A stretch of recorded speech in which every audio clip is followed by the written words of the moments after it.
Hello folks, it's the Tassie Wargamer back here with another video, 2 in 1 day. Early today, you probably saw my video, I was off with John up in Good Games Hobart playing Sharp Practice 2. I thought, I've got a bit of time tonight, I might show you some of my recent purchases.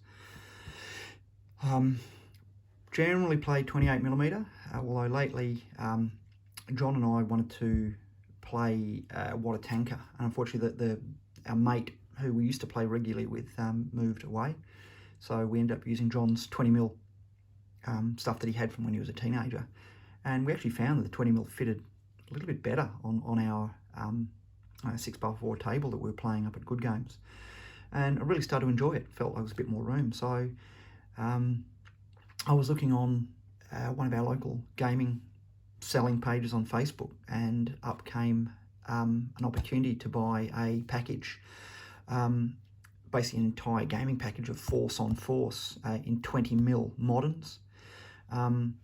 Originally it was on sale for 500 or 400 I think Australian, and then it came down to 350 Australian, and I jumped at the opportunity. Had to drive for 2.5 hours from the bottom of Tasmania to the north of Tasmania. Bought it and basically drove back again. So first I wanted to show you what I got for that $350. The Force on Force rulebook, part of the package, I actually had 2 of these. However, it's pointless me hoarding 2, so I gave one to my mate John. I know they're actually hard to get, they're out of print. They're going for stupid prices on eBay. I wouldn't imagine anyone would actually pay those prices, but certainly they are hard to get, so I was pretty fortunate to get the Force on Force rulebook. Alongside that, as part of that money, was the Road to Baghdad supplement to Force on Force, followed by Fallujah,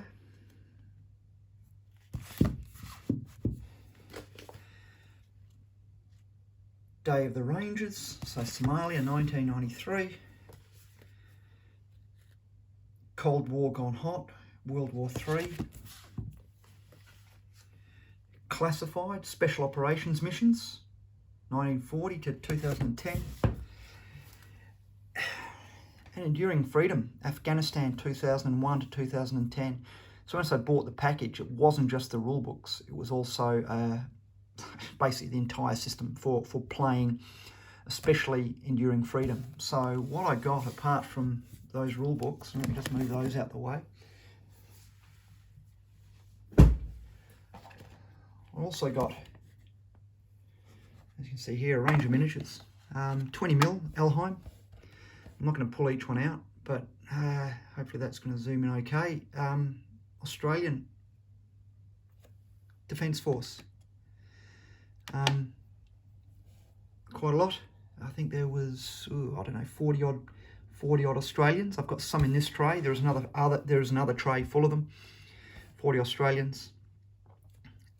Basically kitted out, probably purchased from Elheim as a set for Force on Force. Everything from, explosive team, minesweepers. I've also got in this tray, obviously, some locals. Really well painted, and this is painted by a gentleman that I was introduced to up in Launceston. Didn't know him before I bought them from him. But yeah, very much into his wargaming. He's moving away from 20mm moderns. You can see some more locals. This is all part of that package that I purchased. A few local gentlemen. Part of the attraction for me with purchasing some pre-painted is I'm getting a bit older. My eyesight's not what it used to be. And really, I don't have an awful lot of time to paint as much as I'd love to. When I was a teenager, I used to be nothing but painting right the way through to until I was in my 40s. I painted a lot of Warhammer stuff, and then I finally wanted to get in. I sort of stopped painting for a while, decided I'd like to get back into it, looked at Saga, and ended up buying some Saga miniatures, painting them up, and ended up getting into historical wargaming that way. So I went from really my fascination with the hobby was purely painting, fantasy, into really moving away from painting, and I'm more than happy to have what I'd consider an average paint job on my miniatures, if it means I can get them to the table a bit quicker.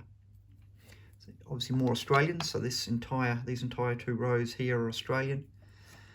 Then they go into Taliban, which really, I mean, we say Taliban, I would imagine they could be used for Mujahideen or any of the other terrorist or insurgent cells of the Middle East.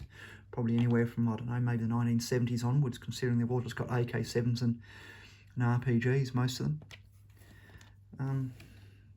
But enough to really have a good game, because if you don't know Force and Force, and I'm only getting into it now, still going through the rules, but it's very scenario driven, so it actually says these are the forces you'll need to field, and there, so you know exactly what you have to field in what quantity and with what weapons, and you field them from there.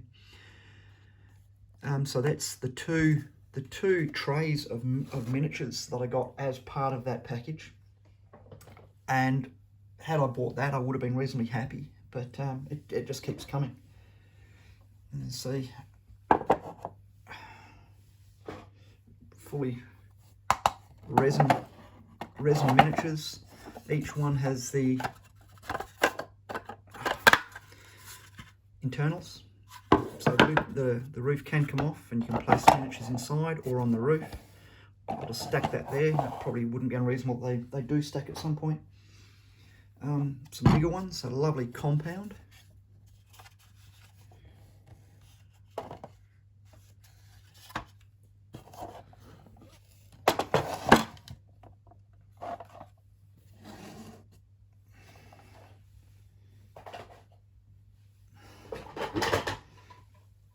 An even bigger compound.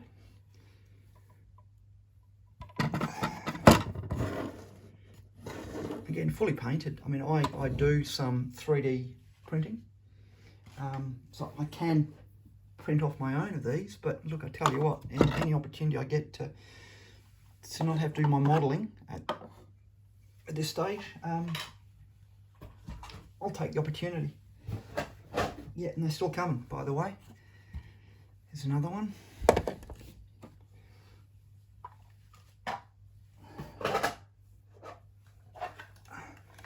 And another one.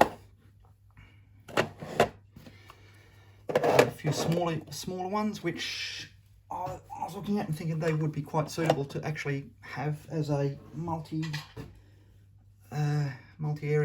multi-story, and also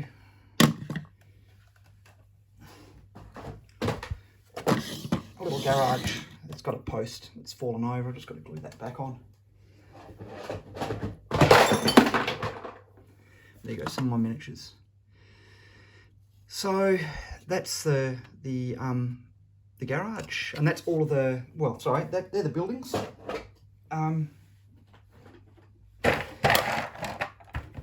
can hear me rattling around in here, as well as a tray of walls, so to make some additional compounds.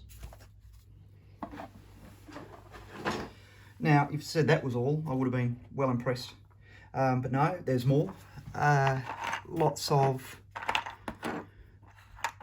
different bits and pieces for scattered terrain that can go around the table, including the I can't remember, I think they're called jump off points or something like that for the insurgents to enter.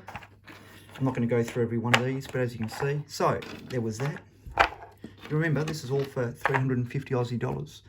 Look, I'm glad it went for that price, because I simply couldn't afford it if it was any more. But I'm pretty impressed with what I got. Yeah, these are all part of the same package. Vehicles.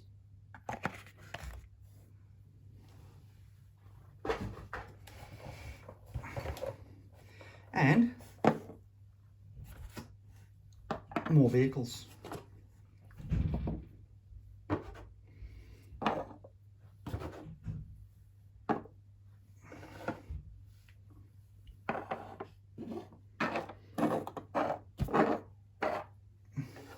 That's the insurgents cupboard.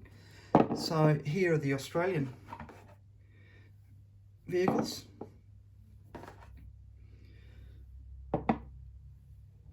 Two light armoured vehicles and three nicely painted Bushmasters operated by the Australian Defence Force. On top of that, also received, there are other bits and pieces. I think I've got dice thrown in.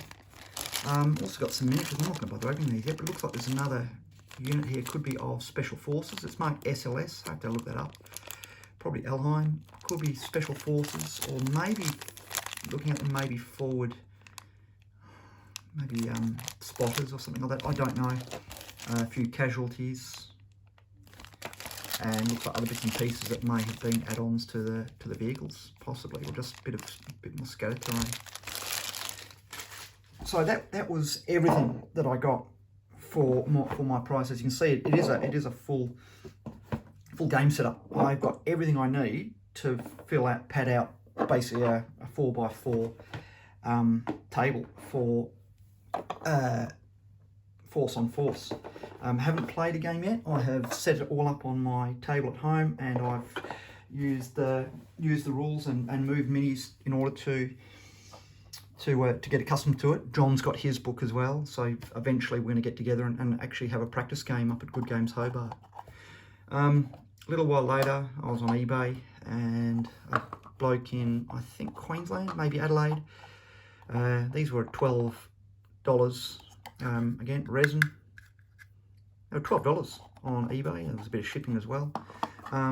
Tin shanties, and look, since looking at 20mm moderns, I've also started eyeing off the only two books I didn't get, actually. One of them was the Vietnam one, and the other one was the Bush Wars. Now, I really wouldn't mind trying Bush Wars, because there's some of the earlier sort of colonial, well, say earlier in the 60s, 70s colonial stuff, or the United Nations conflicts as well in Africa. I wouldn't mind having a go. So I got those two. Yeah, really cheap as well.